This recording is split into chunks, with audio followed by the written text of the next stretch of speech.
याद आ जाता था कि मेरी दरिद्रता मेरे मित्र ने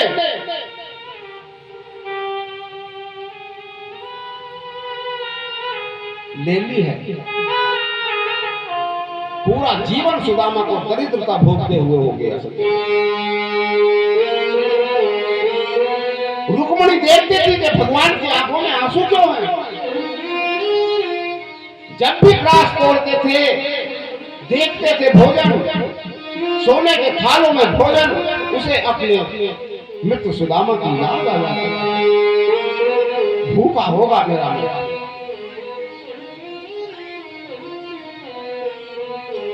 और आज दोनों भुजाएं उठाकर भगवान ने प्रतिज्ञा की कि बस बहुत हो गया दुर्वासा का साथ,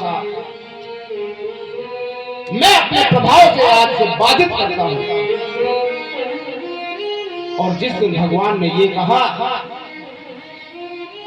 सुशीला को प्रेरणा हुई और कहा, सुदामा ने कहा कि प्रिय, तुम जानती हो द्वारिकाधीश मेरे मित्र हैं। ये तो मैं जानती हूं स्वामी, लेकिन तुम एक बार द्वारका हो क्यों नहीं आते?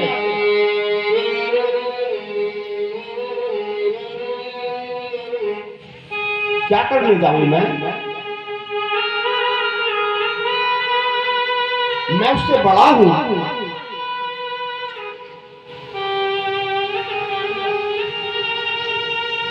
सुशीला ने जिद की कि देखो, आप तो जानते हैं, कहते हैं कि भगवान है द्वारकाधीश, और आपके तो मित्र भी हैं। अरे ठीक है, मांगने ना जाओ तो कम से कम उनसे मिलने तो चले जाओ।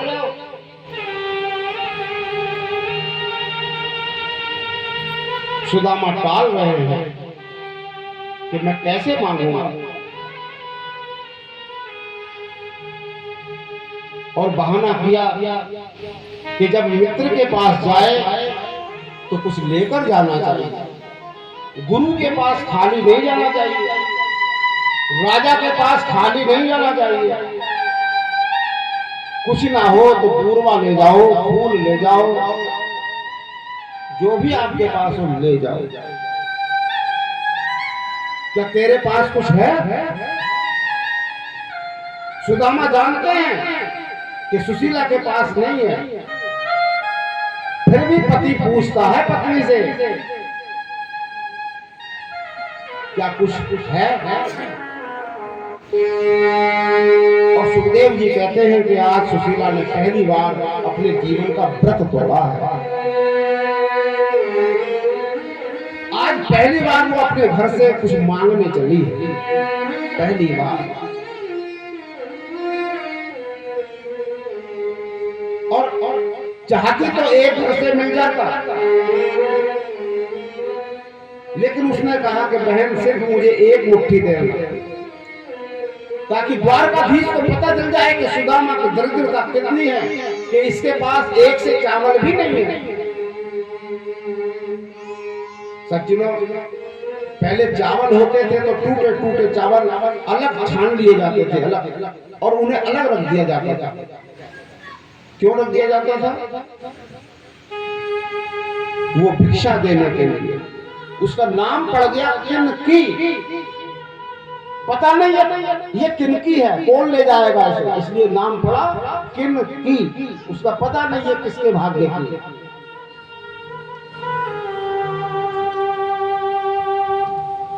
एक साबुत कपड़ा नहीं है सुदामा के पास जिसमें उन 4 मुट्ठी चावल को बांधा जा सके।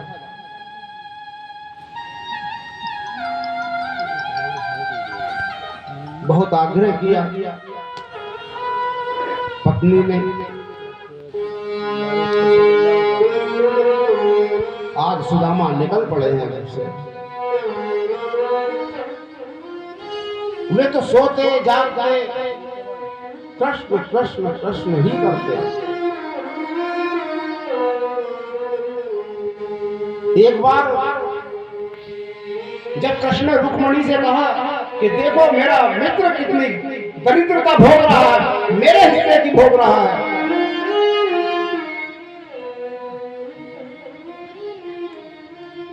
तो रुक्मणी ने कहा कि प्रभु लगता है कि आप सुदामा की परीक्षा ले रहे हैं। तो रोकर कहा था भगवान ने,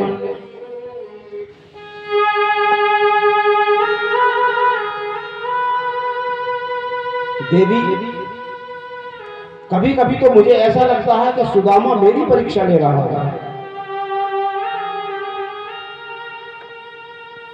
कि मैं विधि का विधान बदलकर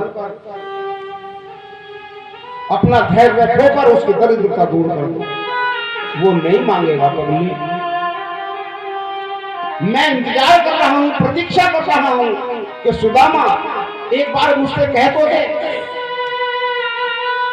लेकिन वो कभी मांगता नहीं। और जैसे ही आज सुदामा घर से चले हैं तो भगवान कृष्ण के हृदय में आनंद उमड़ा, आज मेरे मित्र मिले, भूखे प्यासे सुदामा चल पड़े, द्वारिका का मार्ग भी नहीं जानते, लेकिन भगवान का ध्यान करते हुए जा रहे हैं।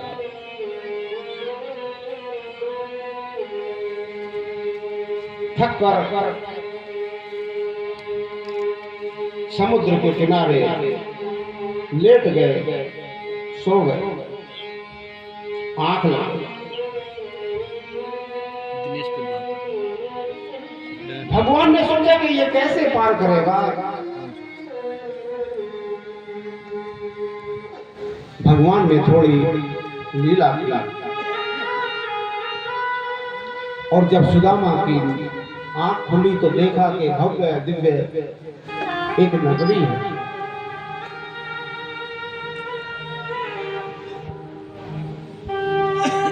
पूछा लोगों से, ये द्वारका है? हाँ ये द्वारका है। कुछ लोगों ने ऐसे गीत बनाए कि सुदामा की छवि को कलंकित कर दिया। अरे द्वारपालो कन्हैया से कह दो, तुम्हारा सुदामा गरीब आ गया, भटकता भटकता न जाने कहां से तुम्हारे महल से गरीब आ गया। सुदामा ने कभी अपने को गरीब कहा ही नहीं। और सज्जनों, द्वारका में द्वारपाल होते ही नहीं थे। ब्राह्मणों के लिए तो भगवान का धाम सदैव खुला रहता था। एक बार उनके पास जय विजय ने अपराध कर दिया था। सनक सनंदन सनातन सनत कुमार का 3 जन्म राक्षस बनना पड़ा था। पहले जन्म में हिरण्याक्ष और हिरण्यकश्यप बने, दूसरे जन्म में रावण और कुंभकर्ण बने, और तीसरे जन्म में शिशुपाल और दंतवक्र बने। इसलिए वहां द्वारपाल रहते ही नहीं। और जैसे ही द्वार में प्रवेश किया है सुदामा ने, द्वारकाधीश ने उन्हें दूर से ही देख लिया और पलंग से कूद पड़े आज और दौड़ लगा दिया। पीतांबर गिर गया, पैर में पादुकाएं नहीं है।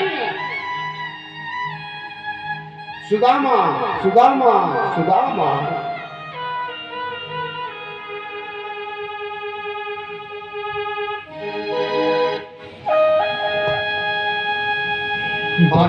मेरे यार सुदामा रे,